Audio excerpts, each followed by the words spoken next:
பார்வதி பண்ணது தப்பு தான். ஏன்னா கிச்சன் மேடை அப்படின்னு வரும்போது அந்த கிச்சன் மேடையில் ஜென்ரலாக அது பிக் பாஸ் வீடுன்னு கிடையாது, நம்ம வீட்டு மேடையிலே வந்து இந்த காய்கறி வெட்டுவாங்க, சப்பாத்தி மாவு பேசுவாங்க, இது எல்லார் வீட்லையும் நடக்கிற ஒரு விஷயம் தான். அதுவும் பிக் பாஸ் வீடு அப்படின்னு வரும்போது அவங்களுக்கு இருக்கிறது அந்த ஒரு குட்டி ஸ்பேஸ், அந்த இடத்துல எல்லாம் வந்து பண்ணுறாங்க.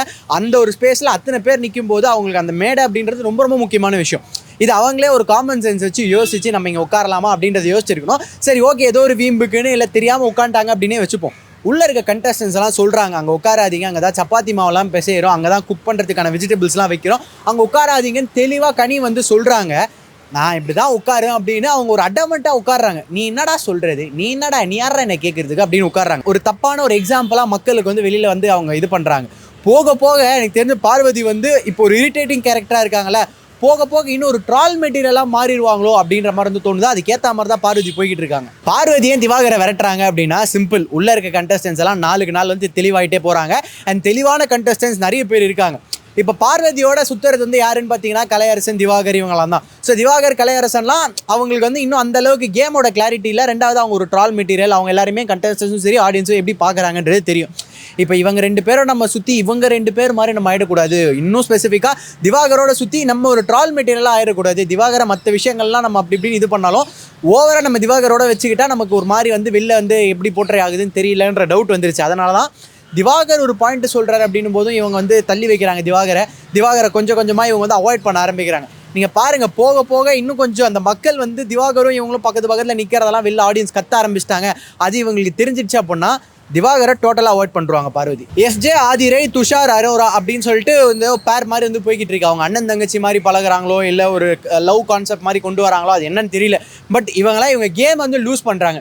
எஃப்ஜேக்கு என்ன பொட்டன்ஷியல் இருக்குது அப்படின்றது தெரியும், அவர் என்ன மாதிரி கேம் ஆடுறாரு அப்படின்றது தெரியும். லாஸ்ட் சீசன் ரயன் எப்படி வந்து அந்த டாஸ்க்கெல்லாம் ரொம்ப ஃபயராக ஆடினாரோ, ஒரு டாஸ்க் பீஸ்டாக இருந்தாரோ, அந்த அவரோட மினி வெர்ஷனாக தான் எஃப்ஜே இருக்கார். பட் ஸ்டில் ஆதிரையோட அந்த ஒரு ட்ராக் ஓடுது அப்படின்னும் போது, இல்லை துஷாரும் வந்து அரோராவோட சுற்றுறாங்க அப்படின்னும் போது இவங்களோட கேமில் வந்து ஃபோக்கஸ் பண்ண மாட்டாங்களோன்ற மாதிரி தோணுது. அவங்க ஏதோ ஒரு ட்ராக் செட் பண்ணுறாங்க, அது என்ன கான்செப்ட்ன்றது புரியல. பட் ஸ்டில் அவங்களோட அந்த ஒரு கான்செப்ட் தாண்டி ரொம்ப ஒரு மாதிரி வந்துட்டாங்களோன்னு தோணுது. ஏன்னா இப்போ நீங்கள் பார்த்தீங்கன்னா பிக் பாஸ் வீட்டில் பார்வதியை மட்டும் தான் ரொம்ப ஹைலைட்டடாக காமிக்கிறாங்க. ஏன்னா பார்வதி பண்ணுறது மட்டும் தான் கண்டென்ட்டு. பார்வதி பண்ணுறதுலாம் ஒரு சைடு இரிட்டேட்டிங்காக இருக்குது, திவாகர் பண்ணுறதுலாம் ஒரு சைடு கோளாறாக இருக்குது. ஸோ இவங்க 2 பேரை மட்டும்தான் ஃபோக்கஸ் பண்ணுறாங்க அப்படின்னா அப்போ இவங்கெல்லாம் வந்து அவங்களோட கேம் ஒழுங்காக ஆடலன்றது அர்த்தம். நீங்கள் பாருங்கள், எஃப்ஜேலாம் அவரோட கேம் ஒழுங்காக ஆடுறாரு, இல்லை ரொம்ப ஃபோக்கஸ் பண்ணி அந்த உள்ளே இருக்க கேம், அதாவது இந்த குட்டி குட்டி டாஸ்க்கை சொல்லலை, கேமே ஒரு ஒழுங்காக எடுத்து ஆடுறாரு. ஒவ்வொருத்தங்களை பார்த்து ஒரு பாயிண்ட் நறுக்குன்னு எடுத்து வச்சார் அப்படின்னா கேம் வேறு மாதிரி போகும். பட் இந்த கான்செப்ட் இருக்க வரையும் எஃப்ஜே, துஷார்லாம் இன்னும் கொஞ்சம் வீக்காக தான் இருப்பாங்க. போன வாரம் கெமியை பற்றி பார்வதி நிறைய விஷயங்கள் வந்து சொன்னாங்க. இன்னொரு மாதிரி டைட்டாக பிடிச்சி அமுக்கிட்டாங்க, இருக்கிட்டாங்க, எனக்கு உடம்பெல்லாம் ஒரு மாதிரி உள்காயங்கள் அதிகமாகிடுச்சு அப்படிலாம் சொன்னாங்க. நேற்று கெமி வந்து அந்த ஒரு கேம் ஆடும்போது கெமியோட ட்ரெஸ் எல்லாம் பிடிச்சி பார்வதி பிடிச்சி இழுத்தாங்க. இது அங்கே இருக்க ஃபீமேல் கண்டஸ்டன்ஸ் இல்லை, மேல் கண்டஸ்டன்ஸே வந்து என்னம்மா நீ பொண்ணு தானே, ஏமா இப்படி ஆடுற, இந்த மாதிரி ட்ரெஸ் எல்லாம் பிடிச்சி இழுக்கிறது வந்து கரெக்டாக அப்படின்னு கேட்கும்போது, ஏன் என்னெல்லாம் நீங்கள் பண்ணீங்களா, என்னெல்லாம் நீங்கள் எட்டி வச்சிங்க தள்ளுறீங்களா அப்படின்னு அவங்களோட பாயிண்ட் ஜஸ்டிஃபை பண்ணுறாங்க.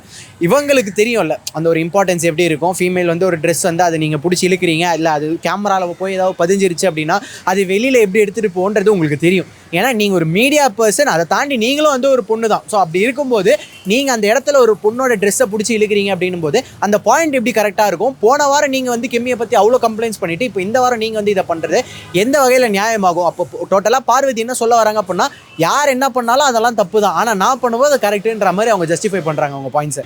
ஒரு 2 நாள் 3 நாள் கெமிக்கு வந்து பயங்கரமான ஒரு ஹேட் ரேட் வந்து இருந்துச்சு. ஏன்னா கெமி வந்து ரொம்ப போல்டாக ஒரு சில விஷயங்கள் பண்ணுறேன் அப்படின்னு கத்துறதா இருக்கட்டும், அவங்க பாயிண்ட் எடுத்து வைக்கிற விஷயமா இருக்கட்டும், அந்த மாதிரி நிறைய விஷயங்கள் பண்ணாங்க. கொஞ்சம் இரிட்டேட்டிங்காக தான் இருந்துச்சு. திவாகர் விஷயத்துலையுமே கொஞ்சம் இரிட்டேட் ஆனோம்.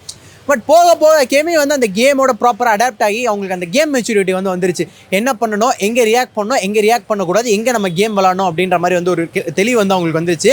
ரீசெண்டாக பார்வதியோட அந்த ஒரு பொம்மை டாஸ்கில் வந்து ஒரு சின்ன ஃபைட் வரும்போது கூட அவங்க அதை ப்ராப்பராக அங்கேயே முடிச்சுட்டு அதுக்கப்புறம் வெளியில் வந்துட்டு ஸ்போர்ட்டிவ் ஆகிட்டாங்க.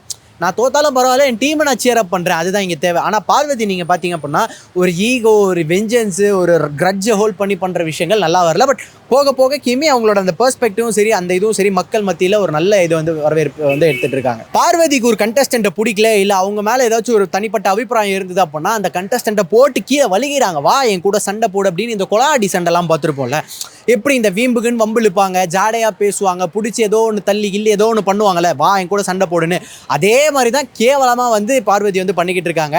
எஃப்ஜேவோட சண்டை வந்து எஃப்ஜே வந்து ஒரு மாதிரி தரக்குறைவான ஒரு சில விஷயங்கள்லாம் போட்டு பேசிடுறாங்க.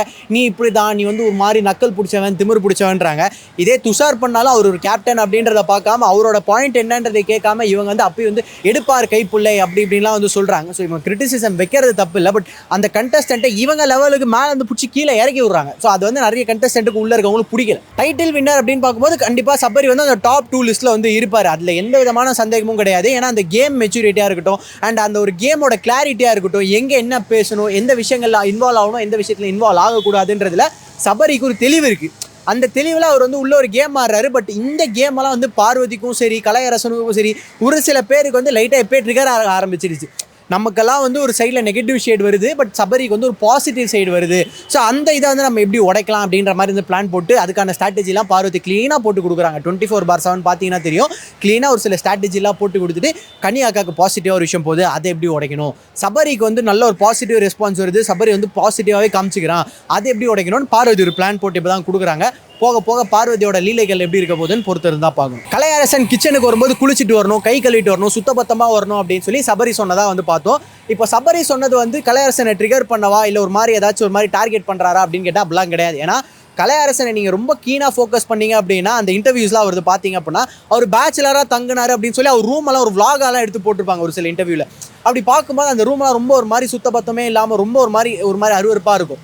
மேபி இதெல்லாம் வந்து சபரிக்கு மேபி வெளியில் பார்க்கும்போது இதெல்லாம் பார்த்துட்டு கண்டஸ்டன்ஸ் அப்படின்னு வரும்போது 20 பேருக்கு சமைக்கணும் அப்படின்போது சுத்தபத்தமாக இருக்கணுன்றதுக்காக அப்படி வந்து சொல்லியிருக்கலாம், அது தப்பு கிடையாது. ஆனால் அதே நேரத்தில் சபரி வந்து விசில் அடிச்சுட்டு கையை கழுவாமல் இந்த உப்பு மசாலா அதெல்லாம் எடுத்து குக் பண்ணுறதும் வந்து தப்பு தான். பட் ஆனால் இதை எப்படி ஆக்குறாங்கன்னா கலையரசன் வந்து டைட்டில் வின்னர் ஆயிட போகிறான் அப்படின்னு சபரிக்கு வந்து ஒரு மாதிரி ஒரு பிளான் போட்டு பண்ணுறாங்க. அந்த மாதிரி பார்வதி வந்து சொல்கிறாங்க. இது கமருதீன் திவாகரை பார்த்து உருண்டன்ட்டாரு, போயா வாயா வாடா போடான்லாம் வந்து சொல்கிறாரு அப்படின்ற மாதிரியான விஷயங்கள் நம்ம ரீசெண்டாக வந்து பிக் பாஸ் வந்து பார்த்துக்கிட்டு இருக்கோம். ஒரு சில இந்த 24/7 வர கிளிப்பிங்ஸ் வந்து பார்த்துக்கிட்டு இருக்கோம். கமருதீனை விஜய் சேதுபதி சார் நல்லா வார்ன் பண்ணியிருக்கணும். அவர் மேலோட்டமாக இப்படிலாம் பண்ணாதீங்கன்ற மாதிரி ஒரு ஜென்ரல் அட்ரஸ் பண்ணவே கமருதீனுக்கு அவர் பண்ணது தப்புன்ற மாதிரி உரைக்கல. ஸோ அவர் என்ன பண்ணுறாரு அப்படின்னா டக்குன்னு வார்த்தையை வந்து விட்டுறாரு, அந்த ஒரு அக்ரெசிவ் டோன் வந்து கொண்டு வராரு. பட் அதே நேரத்தில் நீங்கள் பார்த்தீங்க அப்படின்னா திவாகர் வந்து பார்வதிக்கு ஜிங்சி கட்டிக்கிறேன் அப்படின்னு பார்வதி யாரா ஏதாவது ஒன்று சொன்னாலே இவர் வந்துடுறாரு. அதை பார்க்கும்போது இன்னொரு கண்டஸ்டன்ட்டுக்கு வந்து அது வெறுப்பாக தான் இருக்கும். ஏன்னா நம்ம ஒரு கண்டஸ்டன்ட்டோட பேசுகிறோம், அவங்களோட நமக்கு ஒரு கருத்து வேறுபாடு இருக்குது, இல்லை அவங்க கிட்ட நம்ம ஏதோ ஒரு பாயிண்ட் எடுத்து வைக்கிறோம் அப்படின்னும் போது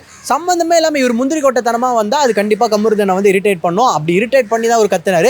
நம்ம வந்து கமருதீன் தப்பு பண்ணுறாரு அப்படின்னாலுமே திவாகர் இரிட்டேட் பண்ணுறாரு, அது ஒத்துக்கணும்.